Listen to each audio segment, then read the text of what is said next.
So you came from having been the program director at major sports local radio stations around the country, Philadelphia, San Francisco, Oakland, St. Louis. And then, of course, you also were the producer of the Dan Patrick Show, which almost everyone knows about. What made you make the leap from sports radio, especially at such a high level, to Barrett Media, Barrett Sports Media, Barrett Everything Media? And can you explain what exactly it is that you do with Barrett Media? Yeah, first of all, Liv, it's great to be on with you. I will tell you that when this all started, I had no idea this is going to become what it's become. My motivation at the time, I was going back and forth to New York from San Francisco. I built and programmed 95.7 The Game, had a great run there, loved it. But for 4 years, and prior to that, 5 years in St. Louis, every 2 weeks I was on a plane going to New York to see my son. And so as my career continued, I got to that, fork in the road where it's like, okay, my son's going to go into high school. He was having some issues at home. And I said, all right, am I really going to sign a contract, miss all of his high school, and know that something's going on and I'm not there to solve it? No, I can't do that. So the challenge, I will tell you, is that where I live in New York is about 90 minutes outside New York City.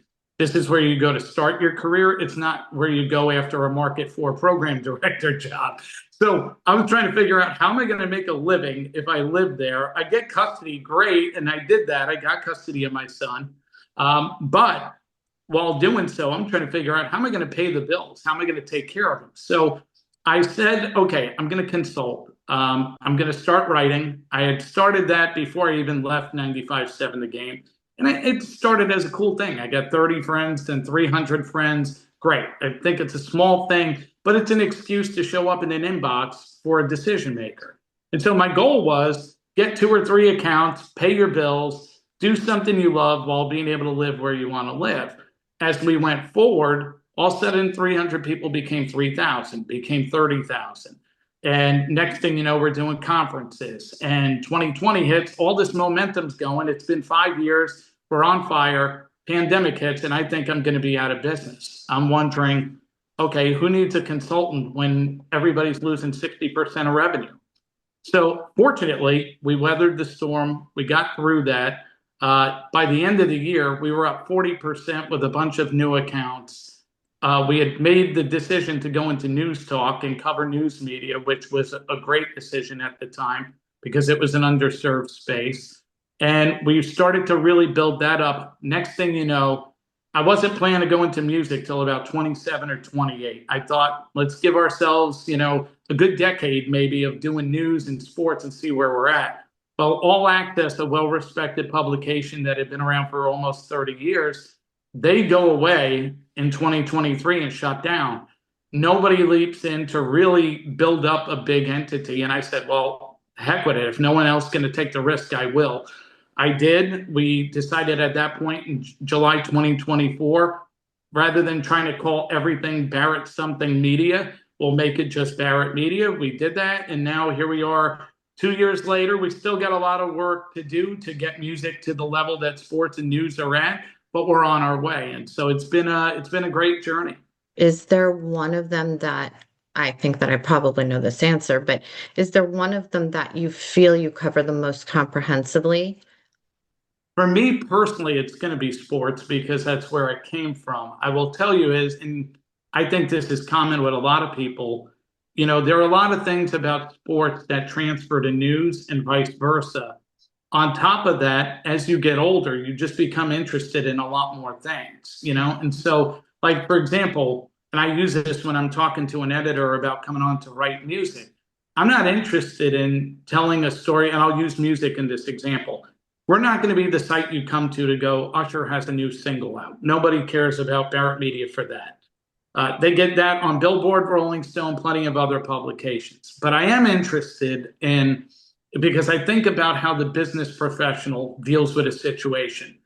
When P. Diddy was arrested, I don't care that he got arrested. That's all over the world. Everybody knows that. But I am interested that day, if I'm an urban hip hop program director and he's been the face of my format, do I play his songs more or less right now? If I'm an advertiser, do I advertise on a station that has run P. Diddy's music, or do I buy out for a month and say not to be active? Those are the things that I'm looking to cover. And I think that whether it's news, whether it's sports, whether it's music, there are issues that are relevant to the business every day that, if you're curious, become fun to talk about, write about, and talk to people about, because everybody's in the same boat dealing with the same things. We're just trying to provide some outside perspective on it. So intriguing to me, because one of the criticisms that I have about the way that the media is covered, or that the media is analyzed, as, or even that a website, or a blog, that is popular, yours is obviously very popular and has become so very quickly, covers media related events, is that it's too antiseptic. It's too it's too literal, it's too rigid. And what I think that more people, not only myself, but I think in general that more people want to hear, especially as you said, as they grow older into their 30s and 40s and 50s and hopefully become more curious, they want to hear the color around it. They want to hear the depth. They want to be able to dig deeper. Like, how does, like you said, P. Diddy's arrest, or P. Diddy's charges, or any conviction that he might have, how does that impact this? Everybody knows that he was convicted or charged. Everybody knows that he was arrested. What is the deeper impact on media, and how does that affect the behavior of advertisers? I think is brilliant, because you're adding color and you're adding depth, and the tentacles of it, the people actually care about. Well, because when I started the company, my mission when I began it was, how do I reach 50 Bob Igers? If I reach 50 Bob Igers, they'll tell people in their circle that are in decision maker positions, and they'll say there's a reason to work with Jason Barrett. Well, as you go, then you start learning, okay, like if I wrote for just 50 Bob Igers, our traffic won't be high. I'll have very influential people reading, which is great. So you got to have a blend. You got to be able to reach the talent. You got to reach, mainstream America, but you also have to think on the decision maker level.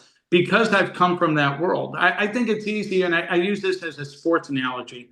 Everybody likes to say, the manager sucks. This team is bad. You know what? Okay, great. What's your solution? Like, I'm a solutions-oriented person. I don't care what the problem is. Cool, we have a problem. What's the answer? How do we fix it? Are you telling me we should play this song more, play it less? Should we talk about it more, talk about it less? How do we get advertisers involved in this, more or less? Like, all those things to me are interesting. And if you really care about the business world, which is really what my passion is, then I think like you can relate to whether you're at Fox News, a record label, ESPN, Fox Sports, it doesn't matter. If you're thinking on that level, every one of those people up top have a reason to pay attention to what you do. And so we try to cover it that way. I will tell you, we don't bat 1,000. We have some stories sometimes my editors know them. I look at it, I go, why the heck did we put that up? But 9 times out of 10, we're trying to think through the lens of, why does this matter to someone in a position that, has some influence? How does this make their job easier? And what can people learn from it? I think I shared this before we got started. My mantra to my team is everything has to go through the prism of, does it celebrate, challenge, or educate the industry? If we do those things consistently, people have a reason to pay attention to it. A reason to pay attention, and then they have a reason to return. Yep. And then they have a reason to tell another person about it, whether it be within the actual media industry, within a corporate environment, or whether it be a person who's simply a fan of learning more about the media, or learning about a specific story, and goes on to Barrett Media and begins to read it, but may not work in the media, or may not work in a corporate structure that's related to the media. So I think that that's very wise.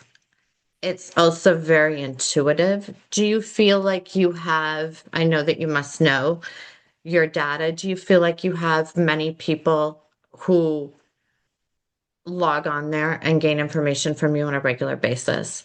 Oh yeah. I mean, on an average month, we're doing over 500,000 in traffic, and that's very inside the industry. The one thing that I've been very selective about, like I would love if every radio and television host in America, their audience read us. That's great. And it's nice when you see your traffic's up, but I'm a big believer that it's about the right traffic. It's not about large traffic. Like to me, for example, and I use this with my team all the time. If we sold a broadcast remote to a car dealer and we did 4 hour show at that dealer and they had 4 people come in, you would say that's a failure. But if 4 people bought a car, is it a failure? No, it's a win, right? And it's the same thing with us. Okay, you had 50 clicks on a story. Okay, were those Jeff Bezos, Bob Iger, and Elon Musk? I don't care if it was 5,000. I care that that mattered too. So you could write, like, if we wanted to just generate clicks, I could say every day, Stephen A. Smith got into a fight with this guy, right? And I love Stephen. He's awesome. But he's going to draw a lot of attention. So just because he draws attention doesn't mean it's the right attention. It has to have some substance behind it. And I'm a big believer in that. I think, the more you do this, it really becomes like, what do we want to stand for? I want to stand for an outlet that is reputable, credible. And I use this line when I'm on stage doing a conference. The reason our brand works is because we cover the industry from the inside out. I've spent 20 plus years in the business before I did this. My sports editor ran radio stations for 13 years before he jumped on board. My news talk editor spent 13 years in a smaller situation in radio. So when you have that perspective, you know what people are going through. I think the hard thing is you get separated from everyday life in the business and you're not in a building. I never want to be that guy that, 15 years ago, the business was so much better, because I think the day that happens, I should stop covering it. Like, I still have passion to create solutions to help people in buildings. And the day I lose that, I'll shut it, because it just won't be worth it to me. But hopefully my son will be ready at that point to take it over, and it could be his problem.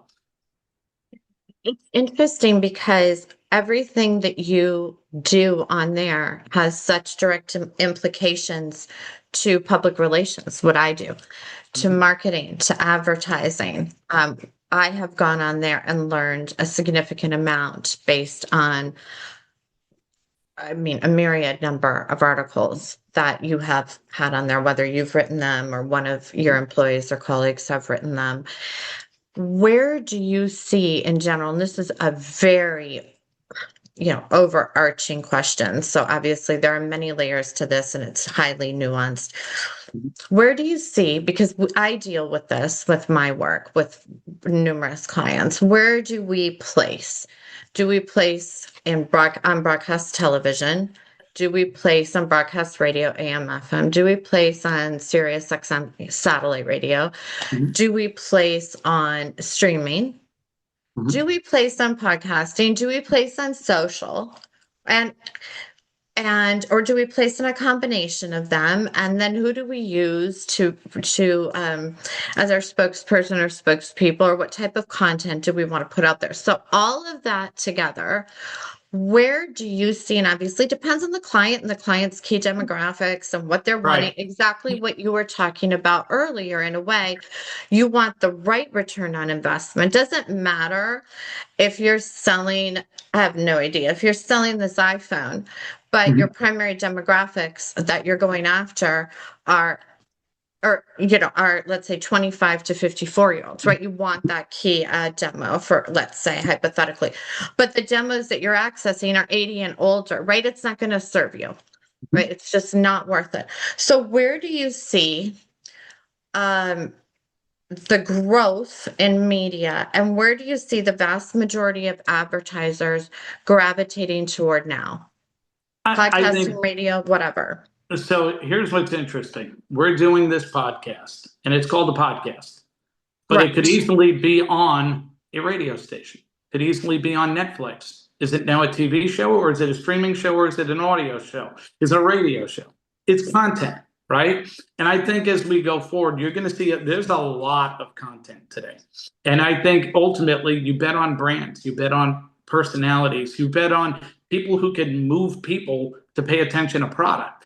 I think one thing that happens too often, first of all, when you ask that question, streaming is rising like a phoenix. And so a lot of content, like right now, you go on Netflix.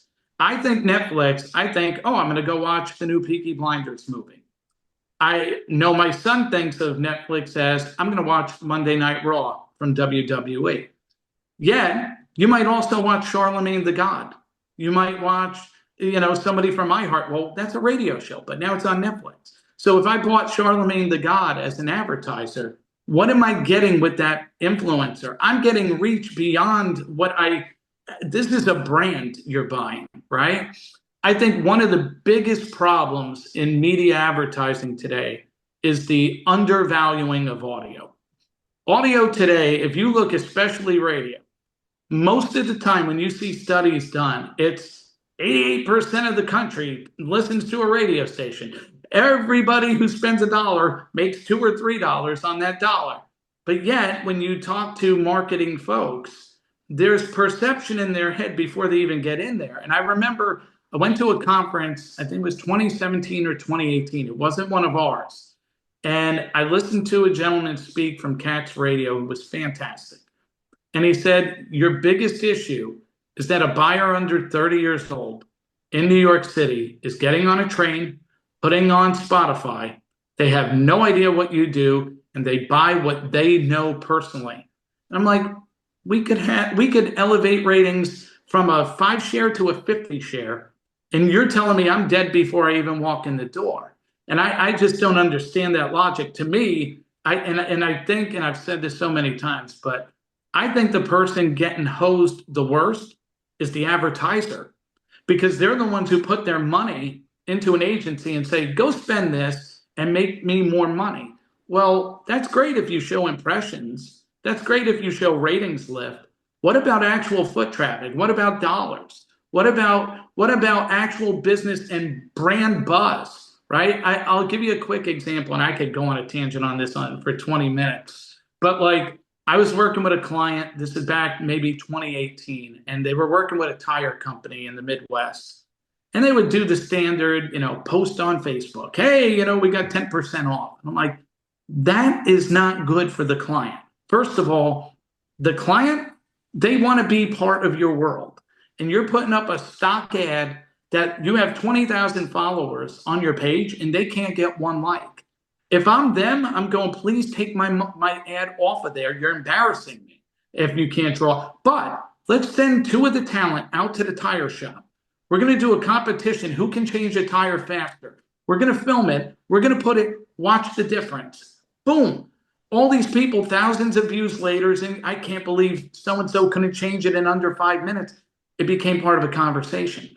The brand was strong. The talent was strong. The idea originally wasn't. Now it was, right? So I think it forces brand leaders and talent to have to be more creative. Like, look, I run a business. Any group that spends $1 on me through marketing on our website, through supporting our conference, I look at it as my responsibility is to deliver a result, help you grow your business. If I don't grow your business, what's going to happen? It's going to dry up.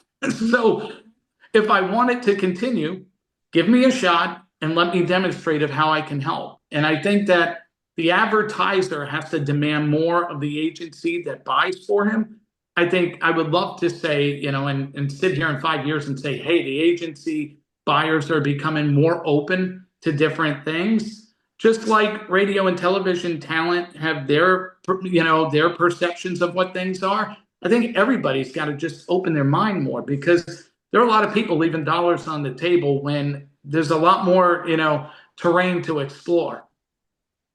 Agree with you completely. I noticed, for example, that because there's so many different options that are available for advertising and marketing and public relations today than there were even 10 years ago. I mean, it has changed dramatically. And that's not only social, that's you were talking about outside the box thinking. That's rather than only thinking about, I know that Odyssey, for example, rather than only thinking about doing AM, FM radio with Odyssey, Odyssey has phenomenal streaming options that you can utilize that can give you much more granular data about where your advertising has gone and who's received that. Um, so I've noticed, however, that it's very difficult at certain times to convince clients of these new options and the value of these new options. You can give all the statistics and all the data that you can access. It's been released, and it still is difficult to move certain clients away from, like what you were talking about, standard Facebook ad, for example, that you might have one or two or three or four clicks on, which for the brand can be mortifying. Because then people's perception, which is often their reality, even if it might not be the absolute truth, is, oh my God, no one likes this brand. No one's interested in this brand. So how do you work with clients, for example, who are reticent to try what are probably very good options for them? How do you work with them to kind of move them in that direction authentically and show them that it's actually in their better interest? You're not trying to sell them something that's not in their interest. How do you do that? Look, when I started my radio career, my first show, I could not get on the air if I didn't have 3 clients. I sold 4 because I was worried about what happens when one quit because I was on a station no one listened to. So I said, all right, I got a bit. So I've always thought about, okay, now I got them on board. I got to make sure that they get a win, right? Right. So when you ask that question, I'll give you a great example. When I was programming in San Francisco, we had this one meeting with a big agency in San Francisco at 95.7 The Game. And the buyer comes into the room, and the salesperson had asked me to come in, and they said, we're really concerned about, we have so much of our budget on KNBR and San Francisco Giants baseball, and now you guys want our dollars, and I don't know. They said, listen, I'm not telling you shouldn't buy the Giants. You should buy the Giants. If you're trying to own the sports presence in San Francisco, at that time, the Giants had won 3 World Series in 5 years. Right. I'm going, you should buy. And the salesperson looking at me like, you're killing me right now. And I'm going, let's be honest. If I'm that buyer, what are you going to be able to match the Giants' power at that point? No. So what I do is, but do you want to own the entire sports conversation, or do you want to own part of it? So if you only want to own part of it, you don't have to spend money on us. You can keep what you have there. But if you want a bigger piece of the pie, then you have to expand it. And here's why. I think all of this goes back to, like, when you do a client's needs analysis and you start talking through all these issues, get right to the point with people. What is your biggest misconception? How are we going to judge whether or not this campaign is successful or not? You got to know that from the advertiser before you even sign a deal. How are you going to judge me? Is this about buying television? Is this about buying radio? Is it about being on 4 different verticals? Because you mentioned Odyssey. Odyssey's got an app. Odyssey has YouTube channels. Odyssey has social. Odyssey has radio stations, right? They're on Twitch. Like, they're in all these places. So when you buy something, you could own all of that. Then that comes down to, what do you want to spend? You can have Charlemagne the God. I promise you, it's going to be expensive. He's on Netflix and he's on hundreds of radio stations. So if you don't have that budget, you're probably going to go, I need a lesser option, right?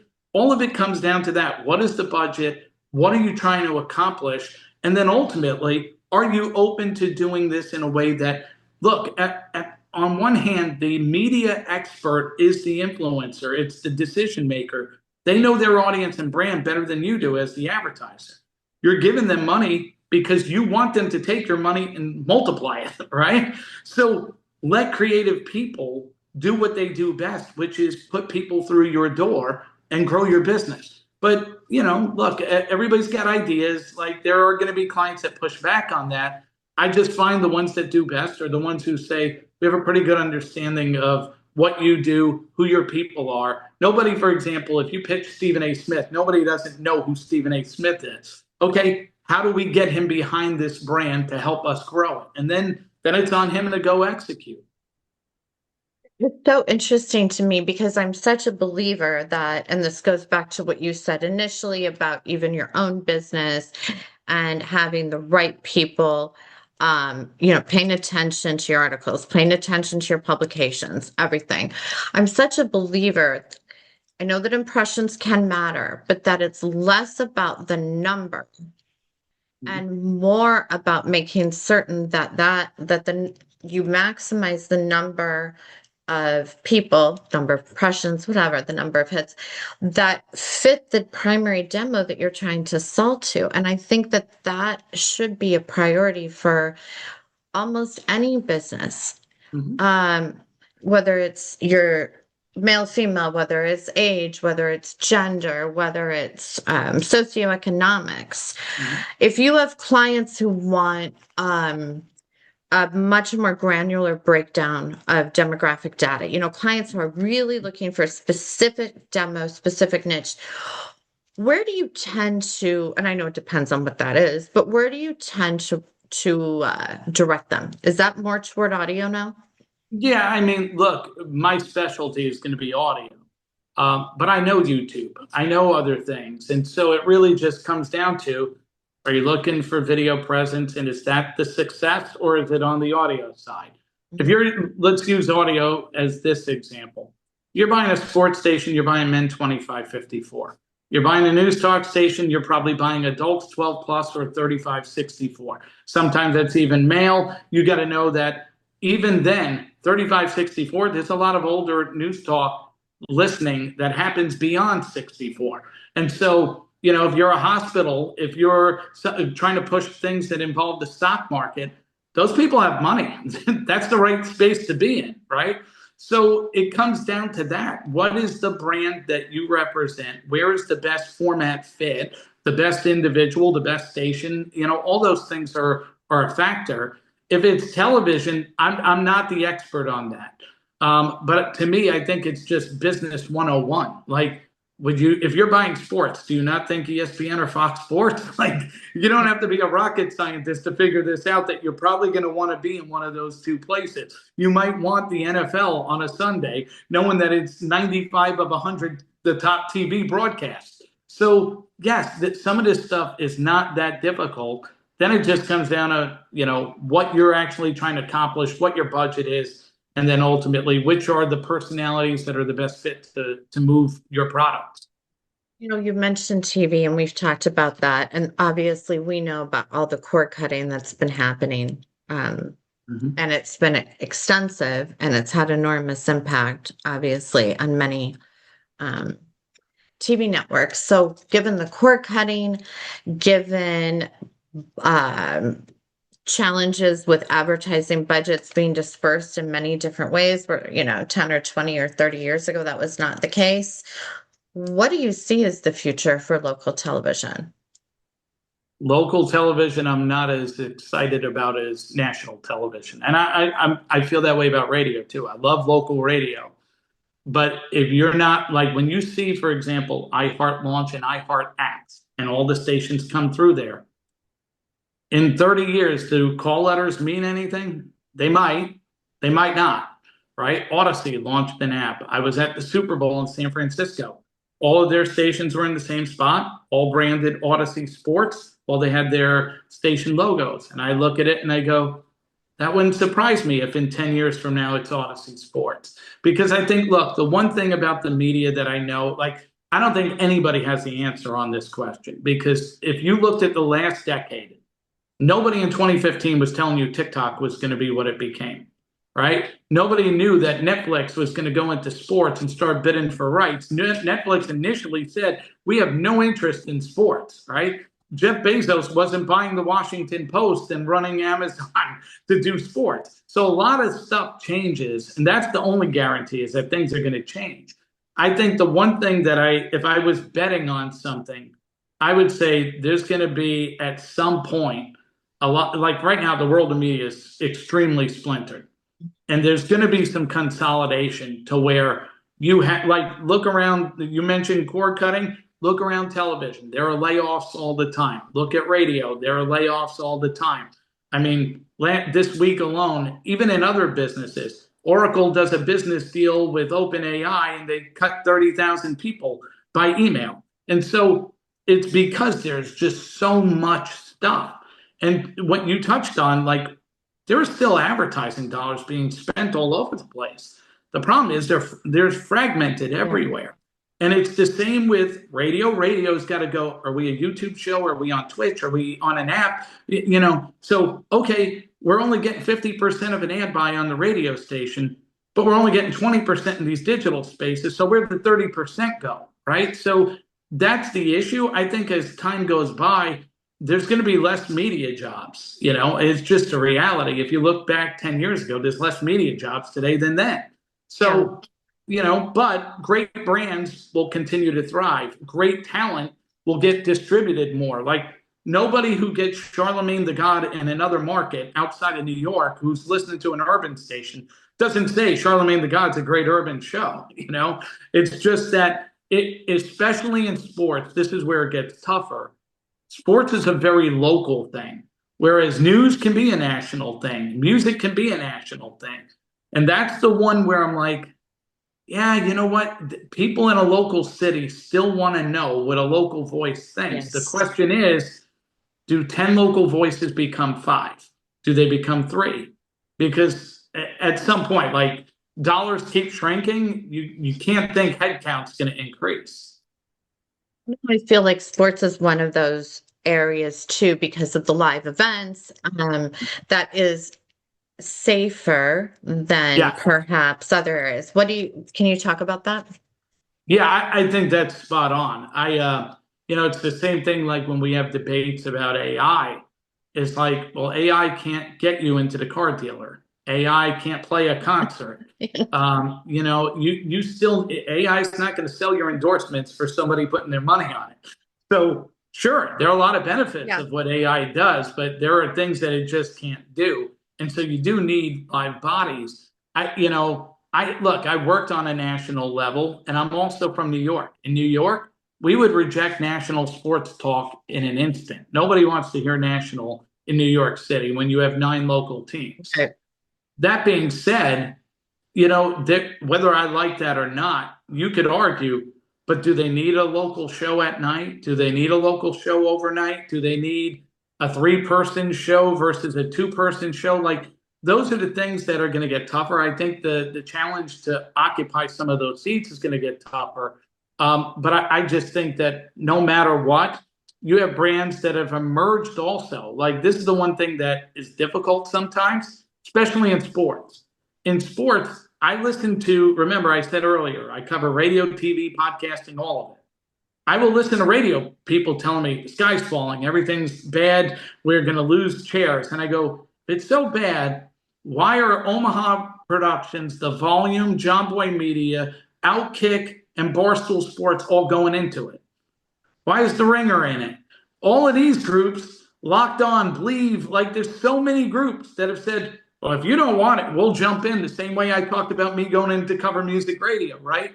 I think what it speaks to is a lot of companies are so over leveraged in what's been invested in them, you know, what they have to pay employees, pay real estate on the building they own, and right. And so when you start going through how many people are involved, how many things do we, like, you pay for a rating service that literally doesn't work the way you need it to. Like, so you have all these massive expenses, whereas Barstool comes in and goes, we don't need that. We just do great content and we'll sell your product. So to me, that's one of the biggest challenges. That's why you see a lot of groups going through bankruptcy repeatedly. Yeah, I think that the Barstool Sports, I don't know their model intimately, but I think the Barstool Sports model, and there are other examples, obviously, but because you mentioned that, it's much simpler. It's not bogged down in the decades-long, you know, bureaucracy and heavy expenses and a balance sheet that ultimately long-term was never going to be successful. It might have worked for a period of time, but they did not. I feel like the legacy media in many ways never acknowledged the potential problems that many people did think were coming in the future. They'd never acknowledged them. They thought that, I think that there was an arrogance to it, that they were going to be able to continue the way that they had. And, they had such domination in terms of advertising dollars. And then that money became much more fragmented and went in many different directions. They still had the stubborn attitude about they were going to continue to be what they would be, because who was ever going to stop watching NBC? Right. And then they did. Yeah, well, and listen, this is the tough part. You look at the print industry, right? The newspaper had that arrogance forever. Well, television and radio don't cover like we do. We're journalists. Yeah. And then people said, yeah, but I could get it online. I don't need to pay for it, and I don't need to advertise as much on it. And quite frankly, I don't need to read it as much. And all of a sudden you're like, uh-oh, where's my golden goose? Yes. Radio. Well, we can give you 20 minutes of commercials and all this other stuff. And it's okay if you're the 14th commercial in a 15 commercial stop set, right? And then all of a sudden podcasts come along and go, actually, we'll just run 4 minutes and we'll give you five spots during that are all yours. You own the show. And you go, uh-oh, wait a second, we're going to have to pivot. And so I understand both sides of this. Like, if I'm the advertiser, I'm looking at it going, but I'd rather own an hour of a Barstool podcast that performs or own a radio show with 15 other people. Of course, I'd rather own something myself, and especially if I know it's successful. Yeah. On the flip side of that, look, there are very different audiences, right, yes, in both of these places. And also, then it comes back to trust of brand. Who's got the track record of success, right? So to me, I think, look, what I've really seen a lot more the last 10 years, there's just a lot more experimentation with advertisers. I want to be in social. I want to be in video. I want to be on TV. I want to be on radio. I want to be on streaming. And it's because they're trying to find the perfect answer, just like radio and television have been like, well, wait a second. We get a lot of money from the cable company to put our product out. But we also have to build an independent business to tell you to go to an app to give us money that way, because this ain't going to last forever. So everybody's in that spot. And meanwhile, you have groups like Spotify who are just like, well, you know what? We'll just own 300 million people worldwide and we'll get paid by all of them. And we're ultimately cutting away all of your audio, right? Like, it's just a very, very crowded and fragmented market. And I don't think anybody's got there's a lot of groups doing a lot of good things in a lot of places. But nobody could say 25% of my budget's radio, 25% YouTube. It's because everybody's searching for the answer, and there is no right answer right now. I feel like just as you start thinking as a brand, well, this is where we're seeing our success, or we've been seeing our success, and our ROI has been higher, and we're pleased with the performance of this campaign or this element of this campaign. Then suddenly you start planning potentially for what you might do with your next campaign for that same brand. And then suddenly new options become available, and you go, whoa, maybe we don't want to be doing this element of this campaign anymore. Maybe we want to be going this direction. It's just constant newness. Well, and also you have to allow room for when things get hot to leap in, right? So I mentioned earlier when the Giants went on a 3 World Series run in 5 years. Well, if you were buying the Giants in 5-6 years before that, you might have had a budget that said, oh, we're going to spend $100,000 on the Giants. Then they start winning a World Series, and you better find $250,000 for the Giants. Because the rate's going up, the demand is higher, and you go, wait a second, I wasn't expecting that. They hadn't been doing that. Well, things change, right? And so it's no different in media. Like, a TV show gets hot, a streaming show gets hot. Right now, I'd buy stock in anything Taylor Sheridan creates, right? If he creates it, people are watching it. So if I'm an advertising agency, I'm going, how do I get my Coke can in that freaking commercial? How do I make sure he's wearing a shirt of my business? Like, it's hot. Jump on what's hot. It's so interesting because I happen to love fashion, Jason. So I don't know. How do you feel about fashion? It depends on what it is. I'm good with a dress shirt. Okay. You're probably more glamorous than me in that regard. I'm very glamorous, yes. Not usually. Today I feel a bit more glamorous than most days, but I love fashion. And you're talking about Yellowstone and like having a Coke can, whatever, right? And a commercial, blah, blah, blah, adjacent to it on Amazon Prime, let's say, if you have it, with commercials. Yep. I have been noticing numerous brands, multiple brands that have been aligning themselves with Yellowstone, and they've done these collabs with Yellowstone, right? So it could be like a tank top or a t-shirt for a woman, and it's, let's say, such and such brand X, right? Collab with Yellowstone. It's brilliant, Mm-hmm. right? It's cowboy boots. It's almost Yep. everything you can think of, and it's brilliant, and they've been selling. Look, if And you it's watch that, movies, right? Like I'll give you two that just jumped to my head off the top. If you watch the movie Talladega Nights, right? yeah, funny Applebee's movie. is a key part of It that was, movie. They it even have a was. scene where Will Ferrell's doing a grace where he's talking about Mountain Dew and Baja Blast, and I'm going, this is obviously advertising placement, and it's brilliant, right? Watch that was hilarious with her father sitting there, right? Wasn't that Yes, scene? Right. right. And how Hey, many people take that content, share that content, go, I love this scene, or watch it over and over again and don't even realize they're being sold a Baja Blast, right? I It's remember it. right. There was this movie with Kevin James and the gorilla that escapes it, Zookeeper, right? And he takes the gorilla to Benihana's, and they're having fun, and the gorilla's dancing with people, and it's a fun scene. And I go, this is all about Benihana spending money with the Yeah. studio. Oh, Brilliant, yeah, yeah. but and so the thing is, if you're the owner of Benihana, you feel like, wow, I'm part of a movie. There's Totally. people talking about this 5 years later. That's worth Totally. being invested in, right? So Yeah, it's the association. And in many cases, it's the upbranding. Let's say that you're a brand that most people are not aware of. You're a smaller, privately owned clothing brand in downtown Los Angeles. And you suddenly, have this opportunity. You approach Yellowstone. They they say, oh, this kind of fits with us. You design a club. And somehow, no, sorry, suddenly that small private brand that maybe has one or two employees has upbranded itself through the association of Yellowstone. So I think it's so smart that you talk about more than just the traditional advertising that even many of our clients still talk about. And mhm. obviously they have their places, but that's not all there is. No, traditional is important. You want people to know that you're part of something that's successful, but it's Yeah. the ideas.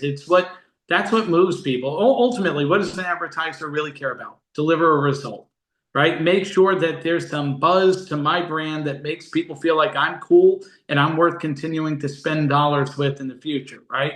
It may not come tomorrow off of a buy, but it will come. Like when I gave the Benihana example, the Baja Blast example. Those things last forever because they're attached to Yeah. good, memorable content. I also think, just going back to the beginning of our conversation, then I'll wrap it up. But you said something in the beginning about how when you write stories, you write real stories.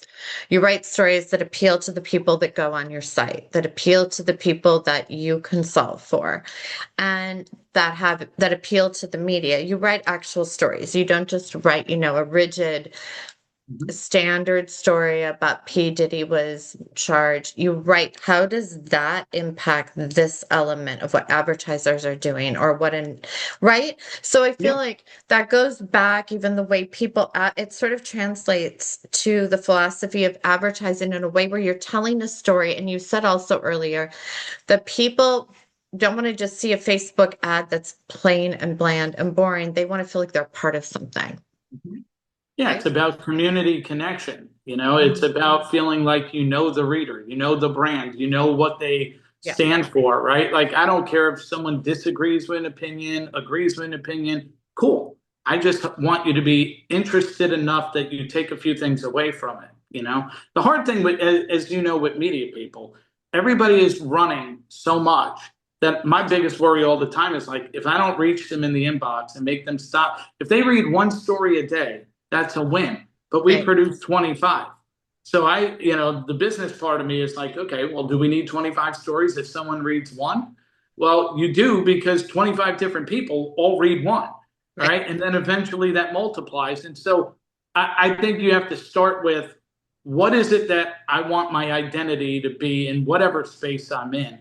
Execute that, target the right people. And then if you build the connection with them, just consistently earn their trust. If you, like, I value our audience, tremendously. And so if they stop reading something, if they tell me there's something not going right, or they feel like we're, like we had a time a few years ago where I had to go to one of my guys. I'm like, this is starting to turn into clickbait central. This is not what we do, right? No, pull it back. We're getting a little too sensational with headlines. There was one time as recently as a month ago, it felt like the news every day in the industry was just bad. And I took a screenshot and I sent it to one of my guys and I said, look at the last 9 stories. 8 of them are like, this sucks, that sucks.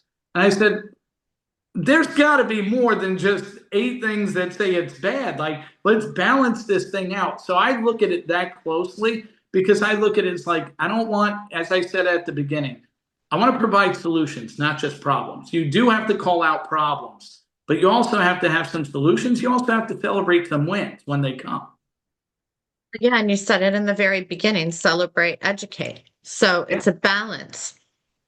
Yeah, I mean, look, you're everybody, dependent on the position that someone's in, everybody has a different reason why they value our brand. So an executive is going to read different things than a talent will, than an agent will, than a producer will, than a salesperson or researcher will.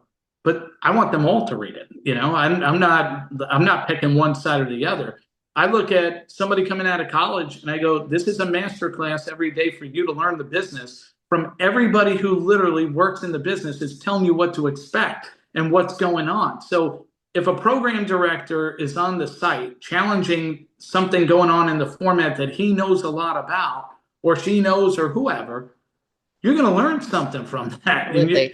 So, like, to me, but you have to be fascinated by the topic. And I'm not, foolish enough to think that we're going to have 5 million people reading what we do. I'll have people talk to me about traffic, and I go, look, you want traffic, I'll direct you to the New York Times. I'll direct you to ESPN. You're going to pay a fortune over there. Here's the difference. I have a targeted play. Yes. The one thing I didn't know was going to become hot, and I'm very surprised and thankful. Niches became a big thing in the last decade. And maybe that's because of podcasting, maybe because print started to disintegrate and everybody started launching individual things. But I leaped into a space that was being uncovered, and we just have continued to grow. If anything, I will tell you, like, I'm such a perfectionist that I look at it right now and I'll say to my sports editor, we crush it on sports radio. Why would I care if I work at a sports television station? We crush it on news talk radio, and we do a good job on news media stories. But I go, but if you're a news television programmer or CEO, do we have enough that speaks their world? So we're always looking at what isn't there that should be. How do we make it better? And then it just comes down to attracting more people who speak the same language. And I'll wrap it up because I know I've taken so much of your time. But the one thing that I think, well, there are many, your reputation precedes you with many people, and I know that you know that. But I think one thing that you did very smartly, just from a business perspective, and this takes courage, and this takes a high level of intuition, and it takes intellect, which is you saw a vacuum. You talked about this in the beginning. You saw a vacuum, and you filled it. And then you filled it better than what had been in there prior to you. And I give you enormous credit for that. That is a risk because you had no idea if it was going to work. You had no idea if you were going to be able to grow it and sustain it. And you did, even through, a once in a century pandemic. Yeah, look, it's not easy. And, even today, while we're a team of 20 plus now, and a lot of those are writing once a week, but we've got 6 that are pretty much full time. We do, the 6 of us do the work of 12. It's a lot of work. But when you're passionate about what you're doing, you feel like you're delivering value to the people that you serve. And the space is limitless. Like, look, I'm not naive. I know in 10 years, I'm going to be that person that the guy who I was 10 years ago is going to come along and go, I saw what you did. I'm going to do it better. And when that day comes, I know, hey, listen, I might have another year or two, but someone else is going to rise up and do it better. And that's okay. Like, that's just the world of That's business, right? competition in business. Hmm. Yes, everything It's evolves. But the other side of that may be for you is that you have people who are working for you and with you. And if there comes a time where you decide that you want to, step back slightly, it may not be a person on the outside who does that. It may be a person Yeah. on the inside. Yeah, and listen, that's I tell my son all the time, like in the next 15 years, you got to get ready because Yeah. one day this could be yours. But here's Uh-huh. the deal. I don't know what the world's going to be. Like in 15 years, there might be a bigger entity that has put, $5 Maybe. million in payroll a month into this. And I go, hey, if you think you can crush it that way, God bless you. But until that day comes, we're going to knock it down every day that we can. And we're going to continue looking for interesting Yeah, topics and exploring interesting conversations because the business world needs it. it The does. industry, like, if anything, the industry has such a negative perception of itself sometimes, it drives me crazy. That's And true. I'm literally like, if you don't tell your people your business is good and care enough to learn more about it, why do you expect somebody on the outside to do it? I heard someone say that. You know Dave Benz, right? From San Yeah, Francisco, yeah, Oakland. yeah. And I was talking with him recently, and he said, "Well, if you don't believe, why should you expect anyone else to either?" Yeah, I mean it's true. Especially like when you see folks in television and folks in radio, they will make it sound like they have the worst job in the world. Yeah. I'm like, you go in the toy department every single day. Like, I don't take for granted. Like, yes, there were days when I was running radio stations. I'm intense. I get in at 6, I'm out at 10 at night. I'm living the product. Yeah. But I don't. When I head home, I'm like, I have the coolest freaking job in the world. Yeah. Like, you gotta love what you do. And look, it doesn't mean every business has its warts, but Sure. you've got to love your business and care enough to continue learning about it. Because I think that's the one thing that has been really eye opening for me in the last decade. There are a lot of people who do a lot of good work. I don't know that they all put enough time into educating themselves more. And they'll read about who got hired, who got fired. Yeah. That's great. But when I gave you the example of P Day, are they thinking about that? Yes. Are they seeking it out? Because if you don't continue your education, I spend my off time listening to Gary Vaynerchuk. I watch things that people are doing on YouTube. How do I do this with AI? How do I do this with production? What can I built a home studio. Like, you do things because if you care about learning, you just got to put time into it. And so I do. Maybe I'm wrong on that regard since a lot Nope. of people don't, but No, I just believe in it. I think it's important. I agree. I think that goes back to what you were talking about earlier with being curious, and evolving and knowing that you don't know everything and that there's always much more to know. And that with every skill that you learn, that is an opportunity not only to just for personal growth and professional growth, but that you can potentially utilize that and to monetize. Mhm. If you stay stagnant, you will be left behind in today's landscape. Yeah, and that's why, like, everything that I shared at the beginning, what started as an idea that would be cool to 30 or Yeah, 300, when it becomes an idea that's cool to a 500,000, you evolve. You yeah, follow what's going absolutely. on. I look at it, I go, I don't know if it'll get to 1 million one day. If it does, I'll be evolving with it. Right now, I look at our entry into music, and every day I say to my guys, we have a really good team, some really good writers, but we don't have an urban hip hop guy. We don't have a country guy. We don't have a female on the writing staff on the music side. Okay, well, we got work to do. So then we get them involved. Great. I'll be looking for another thing that has to be improved. Exactly. You just got to constantly work at your product. If you care about it, you put the time into making it better. Yeah, absolutely. Well, I've taken almost an hour of your time, and I was originally thinking we'd talk for 30 minutes, but I could talk to you all day. So I really hope that you will do this again with me, and we can talk in much more depth about, other issues kind of that spawn off of this. Happy to. If there's one topic I could talk about all day, it's this one. So, Yeah. like when people ask me to come on a podcast and it's like, hey, we want to talk to you about your days of programming in St. Louis or Sam. I'm like, all right, that's going to be done in 10 minutes. Like, I got so much about business Yeah. that I could spend all day talking about because it's what I do. Yeah. Well, I really appreciate this so much. And I love your set, and my best to your son and your whole team. And we'll talk again soon. You got it. All the best, Lee.